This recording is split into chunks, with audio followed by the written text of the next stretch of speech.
A la articulación o en la articulación de la cadera, nosotros tenemos aquí la articulación coxofemoral, ¿sí? Que es la articulación más móvil del cuerpo humano, igual que la articulación glenohumeral, en donde esta articulación coxofemoral se articula, este hueso que vemos aquí se llama hueso coxal, se articula con la cabeza del fémur, esto que vemos aquí.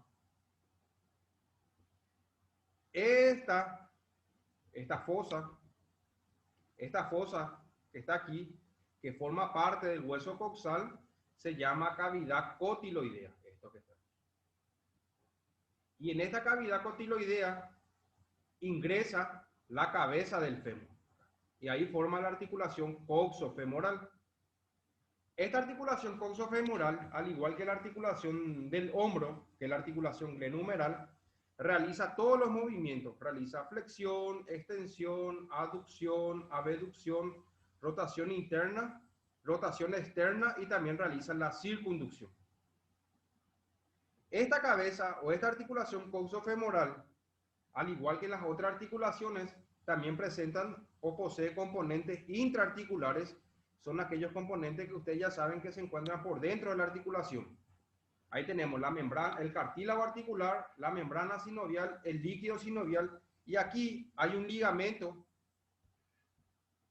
Este ligamento que está aquí, que se llama ligamento redondo, o ligamento en la cabeza del fémur, esto que está aquí.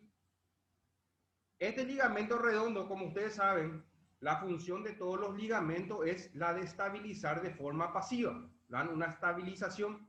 Pero este ligamento redondo no cumple esa función de estabilizar, sino este ligamento redondo se encarga de proteger a una arteria que se llama arteria obturatriz. Es una arteria que proviene de una rama, de una arteria muy grande que se llama ilíaca interna. Y esta arteria se encarga de darle sangre o irrigarle a la cabeza del fémur, esto que está aquí, a la cabeza del fémur. Acá está el huequito donde se encuentra el ligamento redondo. Entonces, esa arteria obturatriz se encarga de darle sangre a esta cabeza del fémur. O sea, esta cabeza del fémur solamente tiene una arteria. En cambio, esta porción, desde aquí para abajo, el fémur tiene muchísimas arterias. Por eso, uno cuando se fractura la cabeza del fémur, ¿sí? Como solamente tiene una arteria o una arteria que se encarga de nutrirle a esta cabeza, le cuesta a esta cabeza femoral o le cuesta a los huesos volver a unirse. Por eso muchas veces los pacientes que se fracturan la cabeza del fémur se realizan prótesis de cadera, porque solamente tiene una arteria. Entonces, la función de este ligamento que está aquí, su función es la de estabilizar. Se encarga de proteger. Se encarga de proteger a la arteria obturatriz. No se encarga de estabilizar como lo hacen los otros ligamentos. Luego, en la articulación coxofemoral, nosotros tenemos los componentes extraarticulares. En primer lugar, tenemos la cápsula articular, que es lo que le envuelve a toda esta articulación, y luego tenemos los ligamentos. En la articulación coxofemoral hay 3 ligamentos. Uno se llama ligamento pubofemoral, el otro se llama ligamento iliofemoral y el tercero se llama ligamento isquiofemoral. Tanto el ligamento pubofemoral como el iliofemoral y el isquiofemoral tiene 3 fibras. El pubofemoral tiene 3 fibras, superior, medio, inferior. El iliofemoral tiene superior, medio, inferior. Y el isquiofemoral tiene superior, medio e inferior. Entonces, acá tenemos nosotros el ligamento iliofemoral, ¿sí? Que tiene 3 fibras, ¿sí? Y también el ligamento pubofemoral, al igual que el ligamento glenohumeral en la articulación del hombro, ¿sí? Tiene la forma de una Z. Y estos ligamentos sí se encargan de estabilizar la articulación coxofemoral, ¿sí? Se encargan de estabilizar, no así el ligamento redondo, de eso no se vayan a olvidar. Acá tenemos el ligamento pubofemoral, el A superior, el haz medio y el haz inferior. Tiene tres fibras. Acá tenemos el ligamento isquiofemoral, que es el ligamento que se encuentra en la parte posterior, ¿sí? Y luego, acá lo que vemos es el ligamento redondo, ¿sí? Que fue lo que les dije que se encarga de proteger a la arteria obturatriz. Y luego nosotros tenemos los movimientos o los músculos en la articulación coxofemoral. Tenemos los músculos que hacen la flexión. Los músculos que hacen la flexión, tienen para anotar ahí, anoten esto porque esto les quiero que sepan. Pongan músculos que realizan la flexión de cadera. Músculos que realizan flexión de cadera. Músculos que realizan flexión de cadera.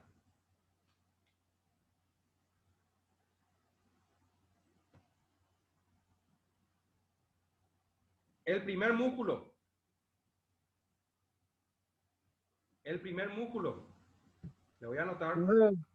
Sí. ¿Qué teníamos que anotar? Yo sin traer el bolígrafo. Músculos que realizan la flexión de cadera. Músculos que realizan flexión de cadera. El primer músculo. Acá estoy escribiendo el primer músculo, psoas.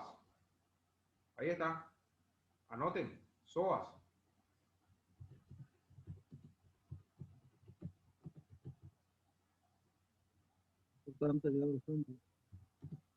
Músculos que realizan la flexión de cadera. El primero, psoas. El segundo, recto anterior.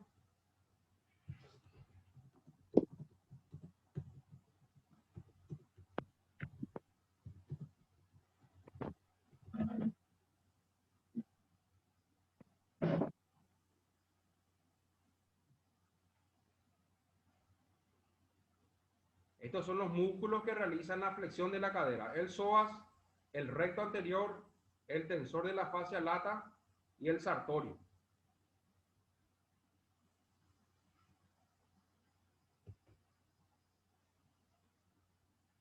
¿Ya está? ¿Ya puedo borrar?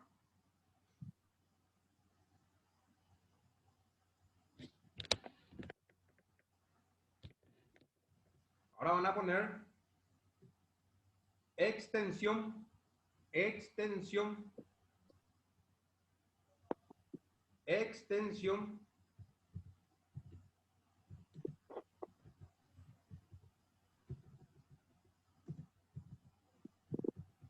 Glúteo mayor.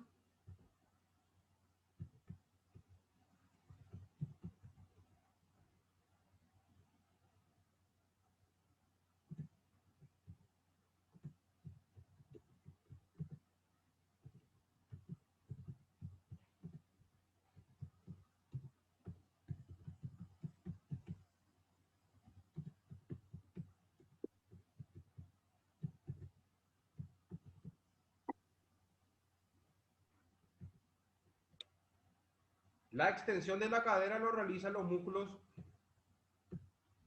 glúteo mayor, isquiotibiales, y los isquiotibiales están formados por el bíceps femoral, el semitendinoso y el semimembranoso. Estos realizan extensión de cadera. Extensión. Glúteo mayor, isquiotibiales, que son el bíceps femoral, el semitendinoso y el semimembranoso.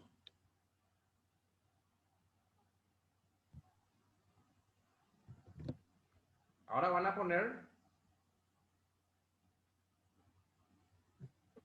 abducción, abducción.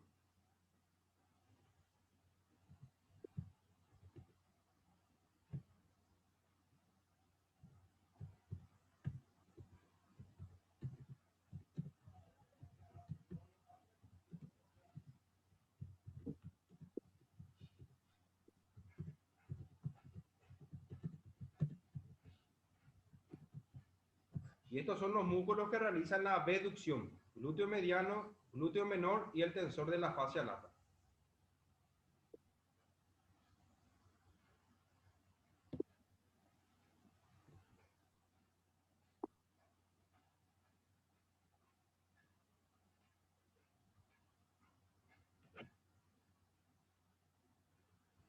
glúteo mediano, glúteo menor y el tensor de la fascia lata. Ahora van a poner aducción, aducción,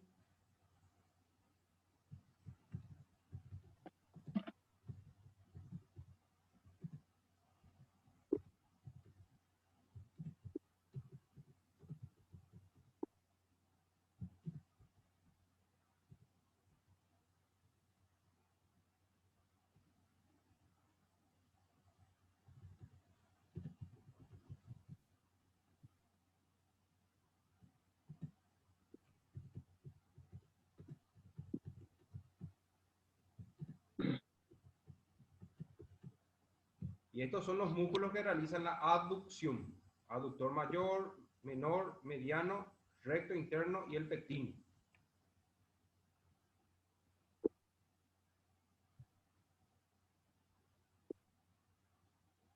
Aductor mayor, aductor menor, aductor mediano, recto interno y el pectíneo.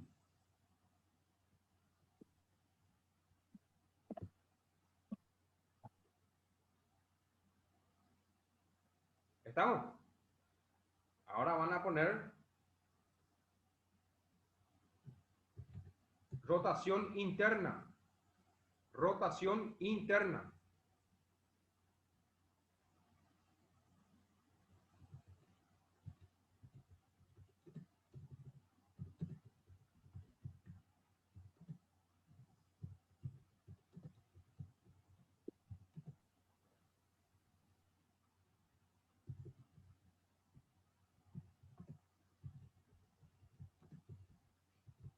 Y estos son los músculos que realizan la rotación interna.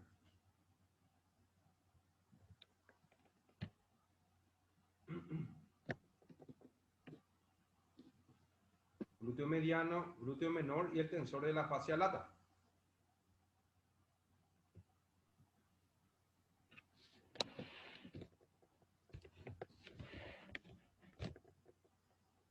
Y por último, tenemos rotación externa.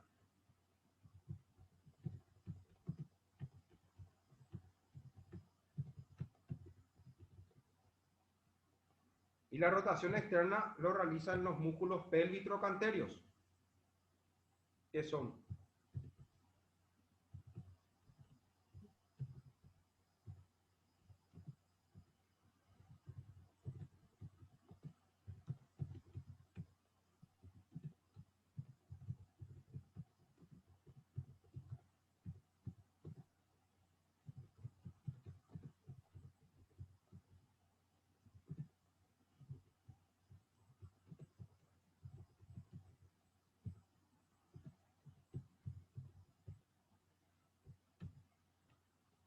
y los músculos pélvico-canterios son el piramidal, obturador interno, obturador externo, gémino superior, gémino inferior y el crural.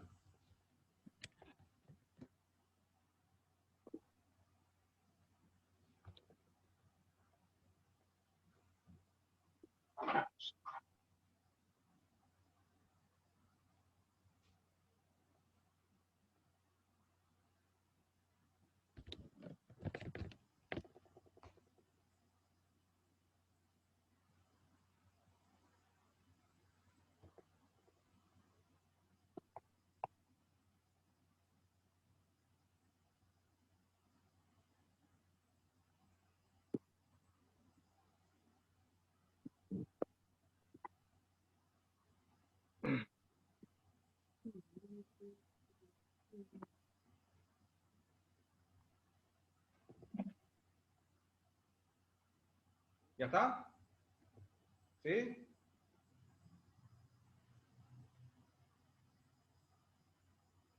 ¿Ya puedo borrar? Ok.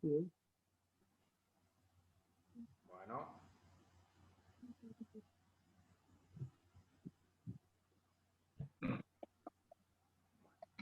Entonces ahí tenemos todos los músculos que realizan los movimientos. En primer lugar, acá tenemos la flexión de cadera. Esto es flexión de cadera. La flexión de la cadera, ¿sí? Con la rodilla extendida, la rodilla acá se encuentra extendida, alcanza los 90 grados de flexión de cadera. Si nosotros flexionamos la rodilla ¿sí?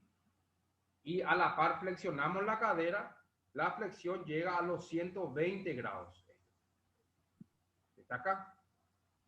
Si lo hacemos de forma autoactiva, ¿sí? En donde nosotros agarramos con nuestras manos y llevamos la rodilla hacia arriba, en la cadera hacia arriba, la flexión alcanza los 145 grados, ¿sí?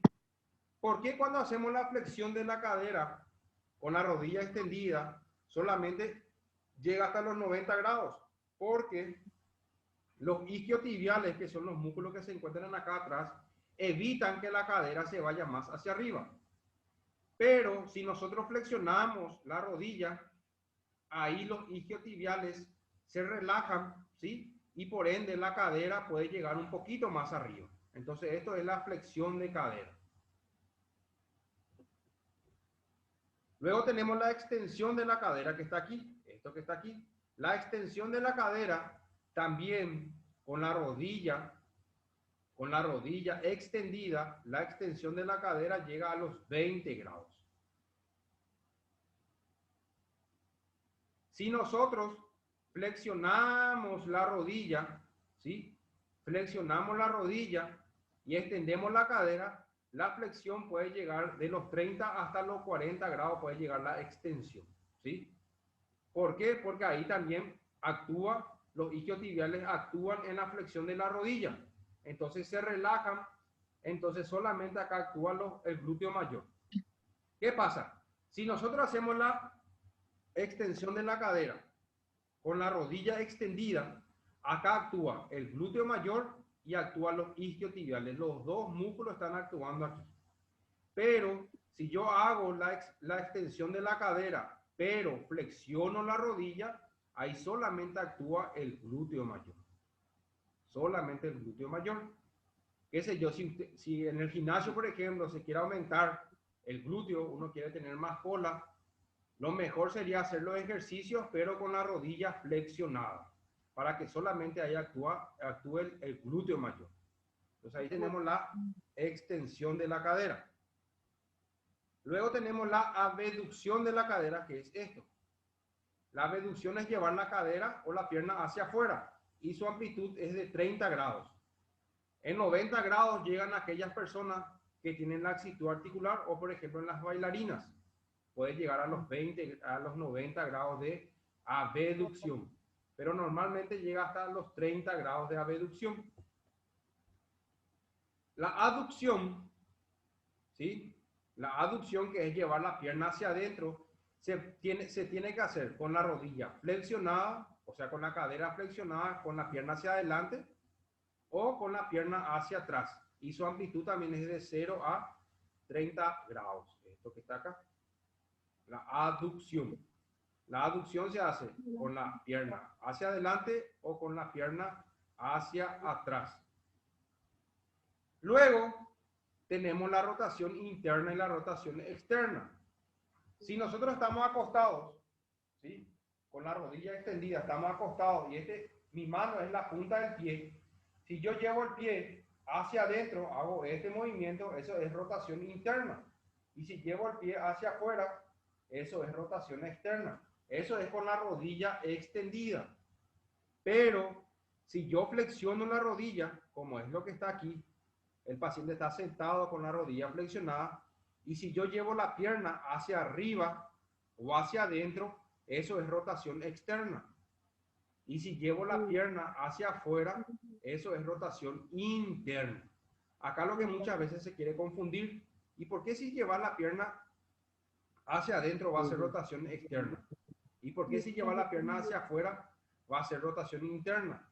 Porque cuando uno se sienta o se encuentra en esta postura, el eje de movimiento de la cadera cambia. No es lo mismo con la rodilla extendida. Si es con la rodilla extendida y llevo la punta del pie hacia adentro, eso sí es rotación interna. Y si llevo hacia afuera es rotación externa. Pero cuando uno se encuentra sentado y sobre todo con la rodilla flexionada, cambia. La pierna hacia arriba o hacia adentro es rotación externa y la pierna hacia afuera, ¿sí? Es la rotación interna. ¿Estamos hasta ahí? ¿Alguna pregunta hasta acá? Profe, Sí. esa posición de sentado doblando la pierna te puede dañar con el tiempo los meniscos. ¿Te puede dañar qué? Los meniscos. Hay personas que se sientan, algunos así sobre la rodilla y otros Ah, bajo el glúteo. Y se Sí, sientan así. sí, te pueden dañar, sobre todo si generalmente como esta imagen que está aquí, cuando la pierna alza sobre el muslo, ¿sí? Se genera una mayor presión en los meniscos. Y sobre todo, si lleva la punta del pie hacia adentro, más presión hay.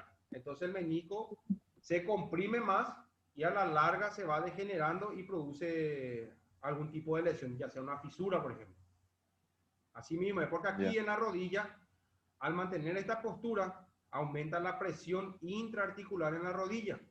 Y al aumentar esa presión intraarticular, evidentemente ahí lo que se encuentra es el menisco. El menisco pues se encarga de amortiguar esa articulación.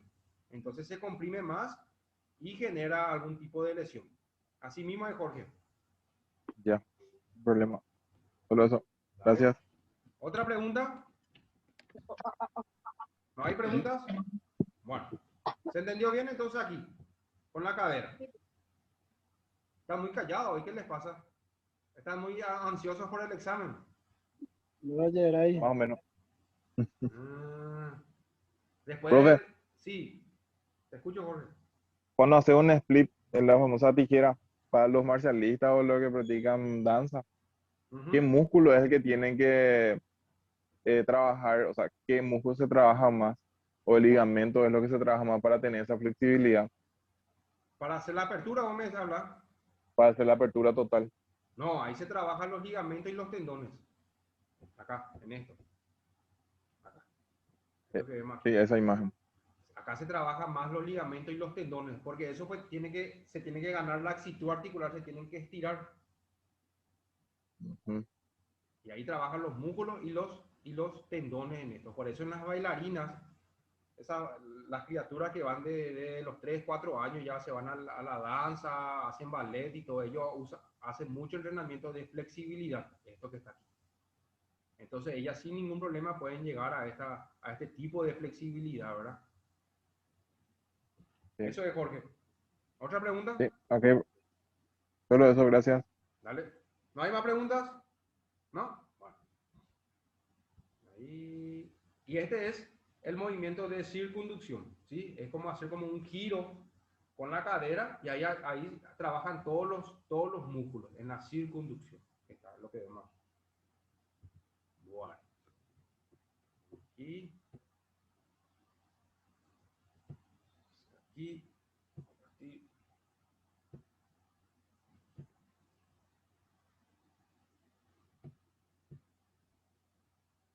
Bueno. En la articulación coxofemoral, ¿sí? La articulación coxofemoral trabaja en conjunto. ¿Se acuerdan que nosotros cuando hablamos de la articulación del hombro dijimos que habían 5 articulaciones? Y la más importante era la articulación glenohumeral. Pero las otras 4 también trabajan cuando el hombro nosotros movemos. Lo mismo ocurre cuando nosotros trabajamos o movemos la articulación de la cadera, la articulación coxofemoral. También trabaja la articulación sacroiliaca, donde el sacro, ¿sí?, se articula con, con, con el hueso coxal, y también la sínfisis del pubis, que es la unión que se encuentra por delante de la cadera. Entonces, estas tres articulaciones trabajan en conjunto, en armonía, ¿sí? Si vos tenés, por ejemplo, una sacroilitis, que es una inflamación en la articulación sacroiliaca, ¿sí? Este proceso degenerativo que se produce en esta articulación le afecta a la articulación coxofemoral y también le afecta a la sínfisis del pubis. Todas trabajan al unísono para dar movilidad y estabilidad al cuerpo, o sea, todos trabajan de forma armónica. Cuando existe una patología, se observa durante la marcha como dolor o limitación al movimiento. Evidentemente, si vos tenés algún tipo de patología en una de estas articulaciones, el paciente empieza a tener la famosa cojera. Empieza a cojear, ¿sí? Empieza por el dolor, ¿sí? La cojera puede ser por dos cosas, puede ser por dolor o puede ser por debilidad, sobre todo por la debilidad de un músculo que se llama glúteo mediano. Cuando el glúteo mediano se encuentra débil, el paciente tiene la famosa cojera.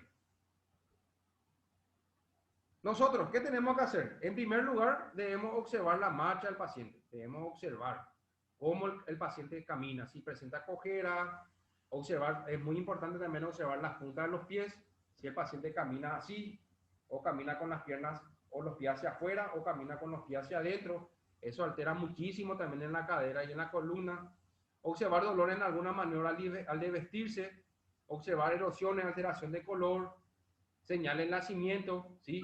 Señal de nacimiento, por ejemplo, se refiere cuando el paciente tiene, por ejemplo, una patología que se llama enfermedad de Pertes o una enfermedad que se llama epifisiolisis, que son enfermedades que el niño ya presenta al nacer, ¿sí? Y eso altera su marcha. Vejiga, fístula abierta, tumefacciones, pliegues cutáneos anormales, sobre todo los pliegues cutáneos anormales a nivel inguinal.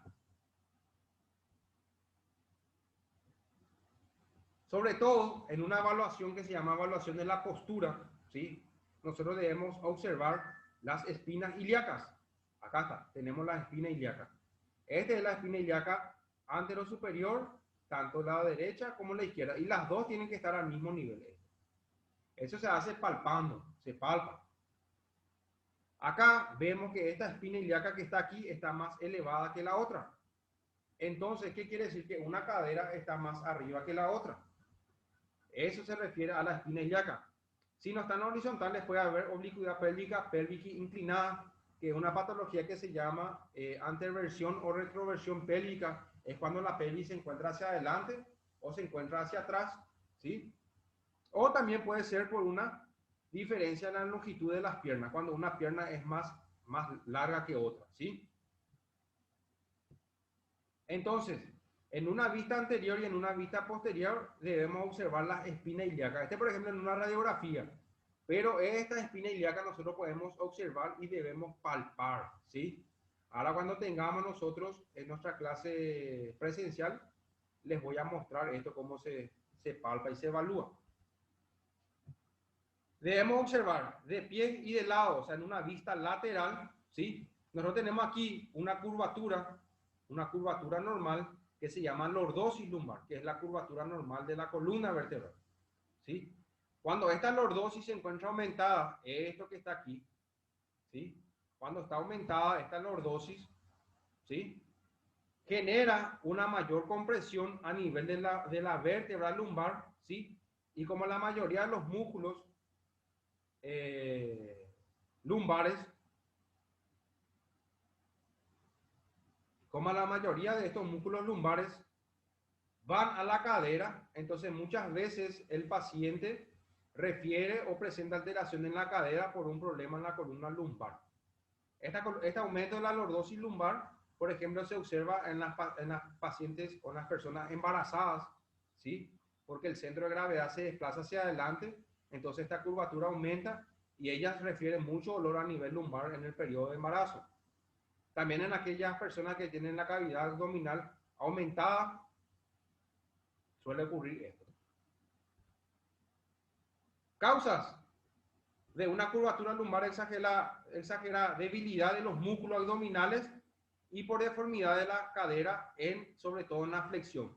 Cuando el paciente tiene una anteversión pélvica, o sea, cuando la pelvis va hacia adelante, ¿sí? Esto aumenta la curvatura lumbar. Y cuando tiene un aumento en la cavidad abdominal, ¿sí? También produce esa alteración a nivel de la columna lumbar, ¿sí? Al observar la superficie posterior de la cadera, percátese de que los bordes de la región glútea estén señalados por los pliegues glúteos. ¿Qué quiere decir eso? Que si nosotros, estos son los pliegues glúteos que está aquí, esto que está. Si nosotros le ponemos al paciente o le miramos de atrás en una vista posterior, ¿sí? Debemos observar los pliegues glúteos. Ambos pliegues glúteos tienen que estar al mismo nivel. El pliegue glúteo derecho como el pliegue glúteo izquierdo tienen que estar al mismo nivel. Si uno está más elevado que el otro, lo más seguro que tenga un problema a nivel lumbar o puede ser que tenga una escoliosis a nivel de la columna. Y todas esas patologías producen alteración también en la cadera. Por eso uno cuando tiene algún tipo de patología en la cadera siempre hay que evaluar la columna vertebral, porque en la columna vertebral puede ser que esté el problema o la causa para poder tratar los síntomas de la cadera. Observar de lado, que fue lo que les dije. Esto por ejemplo, es en una vista lateral de la columna, tiene la forma de una S. ¿Sí? Este se llama lordosis cervical, cifosis dorsal, lordosis lumbar y cifosis sacrococcígea. ¿Sí? Este, por ejemplo, es una curvatura correcta, esta que está aquí. Esto, cuando la pelvis se va hacia adelante, ¿ven? Es cuando la pelvis hace este movimiento, se desplaza hacia adelante, ya sea por un acortamiento del músculo psoas ilíaco que se encuentra aquí. Entonces, ¿qué pasa? La curvatura lumbar aumenta la lordosis. Entonces, el paciente tiene una hiperlordosis. Pero cuando la pelvis bascula o se desplaza hacia atrás, se va hacia atrás como está aquí, puede ser que tenga un acortamiento del músculo glúteo mayor o de los isquiotibiales que se encuentran aquí y la columna lumbar se rectifica. Esto es rectificación lumbar. Es cuando ya no hay más esa curvatura lumbar. Se llama rectificación lumbar. ¿Me están entendiendo hasta ahora? ¿Tienen alguna pregunta? Hola, hola, hola. Profe, eso al tocar se siente o sí o sí necesitamos una radiografía ¿Se siente que, Jorge? y para identificar cómo está colocado, Nosotros, si está, sí, esto que vemos aquí, la anteversión y la retroversión pélvica, esto se llama anteversión, es cuando la pelvis va hacia adelante. Esto sí se palpando nosotros podemos ver, podemos saber. Igual la retroversión pélvica, esto aquí. ya, Pero esta curvatura que está aquí, esto solamente con la radiografía. Pero evidentemente, Jorge, si hay una anteversión pélvica, voy a evaluar al paciente y ves que tiene una anteversión pélvica, que la pelvis está hacia adelante, hace este movimiento, lo más seguro es que él tiene una hiperlordosis lumbar.